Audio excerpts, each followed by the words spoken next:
반갑습니다. 스스로 답을 찾는 수학 공부법의 저자 대치동 진우쌤입니다. 대학 입시를 준비하는 학생이 대비해야 할 시험은 과목과 상관없이 크게 내신, 수능, 논술 이렇게 세 가지로 분류할 수 있습니다.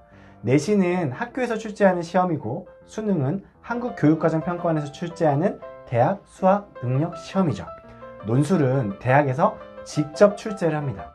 면접이나 구술고사와 같은 대학별 고사도 논술과 같은 맥락으로 이해하면 됩니다. 현행 입시제도는 10년 전과 비교했을 때 훨씬 다양해졌어요. 다른 관점으로 보면 예전에는 수능시험 한 방으로 전국의 모든 고등학생을 줄 세워서 성적대로 대학에 입학했었죠. 하지만 지금은 수능 점수가 중요한 정시 모집은 모집 정원의 약 50% 수준이에요. 많이 올라와서 50%입니다. 그 외에 교과 우수자 전형, 학생부 종합 전형, 그 안에서도 봉사활동 우수 전형, 리더십 전형 등 대학에 입학할 수 있는 경로가 매우 다양해졌습니다. 그래서 이를 두고 입시 전형이 복잡하다라고 표현하기도 하죠. 입시 전형이 다양하든 복잡하든 간에 대입을 준비하는 학생은 어느 한 가지 전형만 목표로 할 수는 없어요. 그만큼 기회가 줄어들기 때문입니다. 그렇다고 모든 전형을 다 준비하기에는 겉으로 봤을 때 무리수로 보입니다. 이번에는 내신, 수능, 논술이라는 시험이 무엇인지 파악하고 어떻게 효율적으로 대비할 수 있을지 알아보도록 하겠습니다. 내신은 기본적으로 암기와 유형의 시험입니다. 내신 문제는 보통 문제 길이가 짧아요. 식을 던져주고 계산하도록 유도하는 문제가 대부분이죠. 게다가 시험 범위도 2분의 1학기 분량 정도예요. 수능이나 논술과는 비교할 수 없을 만큼 문제 출제 범위가 한정적입니다. 출제 범위가 한정적이라는 것은 출제할 수 있는 문제가 그만큼 많지 않다는 뜻이죠. 외워서 답을 맞힐 수 있는 문제가 상당히 많습니다. 그래서 시험에서 어느 정도 암기가 통합니다. 그리고 유형별로 문제풀이 연습을 하면 역시 시험장에서 통합니다. 시험장에서 문제를 보면서 이 유형 내가 이거 공부했지 하며 풀 수 있는 문제가 많이 출제돼요. 암기와 유형 연습으로 60에서 70%의 문제를 해결할 수 있습니다. 최근에는 내신 문제도 수능형으로 많이 출제되고 있는 것이 사실이에요. 암기와 유형 연습만으로 100점은 불가능합니다. 하지만 60에서 70점은 먹고 들어갈 수 있다는 말입니다. 내신 대비 문제집을 보면 간략한 개념 설명과 공식, 이후에 유형별로 주요 문제들을 쭉 나열해 놓았어요. 유형별 문제 풀이는 내신 문제 유형을 외우고 계산하는 방법을 손에 익히면 끝이 납니다. 내신 대비 문제집이라고 부르는 이유가 여기에 있습니다. 수능은 이해와 응용의 시험입니다.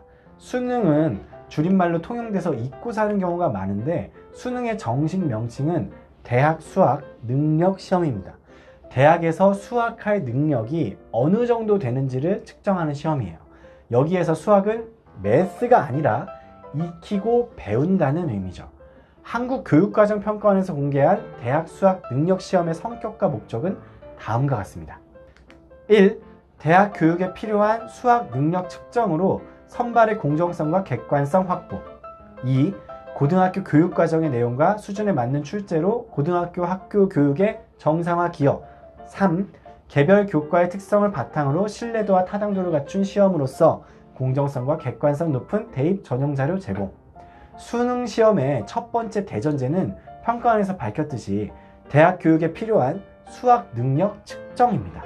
이 능력의 측정으로 선발의 공정성과 객관성을 확보하는 것이 수능의 목적이에요. 선발의 공정성과 객관성을 확보하려면 시험 응시자가 해당 교과목을 얼마나 잘 이해했는지, 응용해서 문제를 해결할 수 있는지를 평가해야 합니다. 쉽게 말하면 수능은 암기가 통하지 않는 시험이어야 한다는 것입니다. 1990년대 초창기의 수능은 이해와 응용을 바탕으로 한 문제들이 대부분이었어요.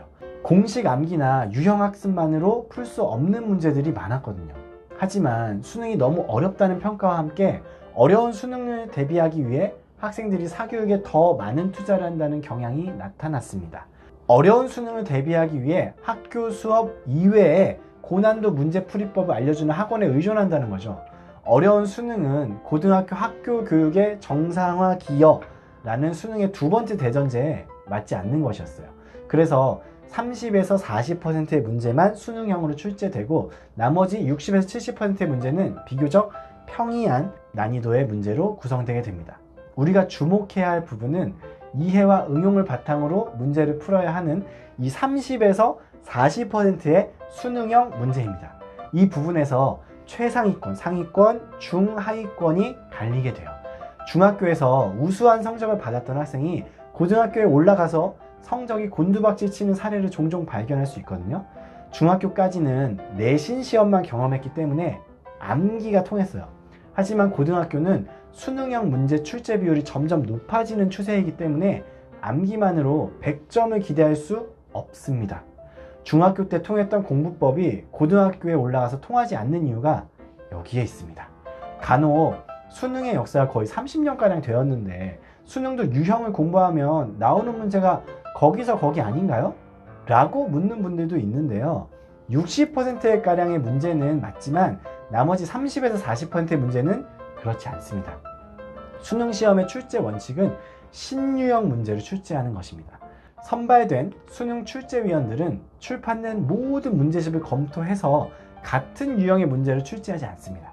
따라서 수능 시험을 준비한 학생들은 개념학습을 철저히 하고 신유형 문제의 응용력을 높여야 합니다. 처음 보는 문제를 이리저리 궁리해서 최종적으로 정답을 내는 연습을 많이 해야 한다는 뜻이에요.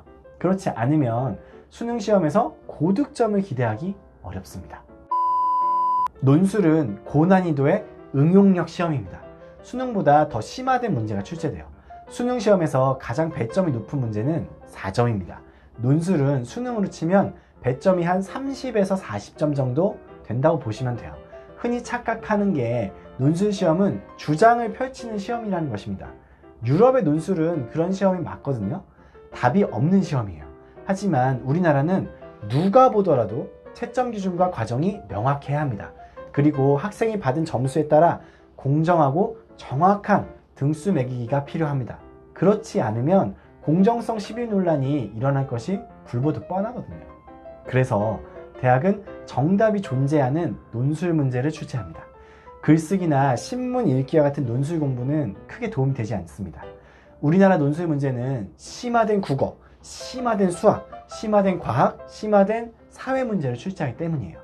논술은 전혀 다른 종류의 시험이 아닙니다. 논술은 심화된 수능 서술형 시험이라고 보면 정확합니다. 특히 수리논술이라 불리는 수학 논술 문제는 심화된 수능 수학 서술형 시험이라는 말이 딱 들어맞습니다. 정리하면 다음과 같습니다.